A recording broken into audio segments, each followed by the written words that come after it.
ఈ పొలం రాజధాని అమరావతికి గుంటూరుకి మధ్యలో ఫణిదురం ఊరు పక్కనండి. ఈ పొలం వచ్చేటోడికి మీకు ఊరు ఎమ్మటే చెంటు వచ్చేటోడికి 1,30,000 పడుద్ది. అంటే ఎకరం 1,30,00,000. 40 సెంట్లు ఉంది, 2 ఎకరాలు ఉంది కావాలంటే. పక్కనే ఫ్లాట్స్ ఉన్నాయి ఊరు ఎమ్మటే. ఇదిగో ఈ మొక్క అయితే ఈ తాడి చెట్టు ఈ చెట్లు ఉన్నాయి, 40 సెంట్లు. చెంటు వచ్చి 1,30,000. కావాలంటే ఫోన్ చేయండి, కొని పెడతాం. 40 సెంట్లు అని ఇస్తారు, 2 ఎకరాలు అని ఇస్తారు.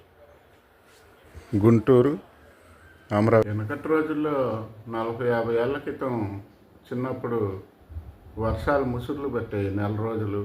ఆ టైంలో ధాన్యం తినడానికి లేనప్పుడు బొదులు అడిగేవాళ్ళు, కానీ అప్పు అడిగేవాళ్ళు కాదు. బొదులు ఎందుకంటే తీసుకొని తిని రోజులు గడిచిన తర్వాత మళ్ళీ వీళ్ళు అవి తిరిగి ఇచ్చేవాళ్ళు. అంటే వడ్డీ ఏమి ఉండేది కాదు, ఎంత ఇచ్చారో అంతే వెనక్కి ఇచ్చేవాళ్ళు. ల్యాస్ ఉండేది కాదు. ఆ వర్షాలు వెళ్ళి మళ్ళీ పనులు చేసుకునేటప్పుడు వాళ్ళకి ఇచ్చేవాళ్ళు. కానీ ఇప్పుడు సౌకర్యాలు జనంకి ఏమి తెలియక సౌకర్యాలు బాగుండేటప్పటికి అప్పు అనేది చేసి దాని మీద వడ్డీలు పెరిగి పాతాళానికి వెళ్ళిపోతున్నారు. దానివల్ల జాగ్రత్త పడి బొదుల రూపాయలు తీసుకొని వెంటనే బొదులు తీర్చేలాగా అలవాటు పడాలి. కానీ అప్పు చేసి వడ్డీల రూపాయనే కడదాం అనుకున్నారంటే మీ జీవితమే చాలా తిరగబడిపోద్ది.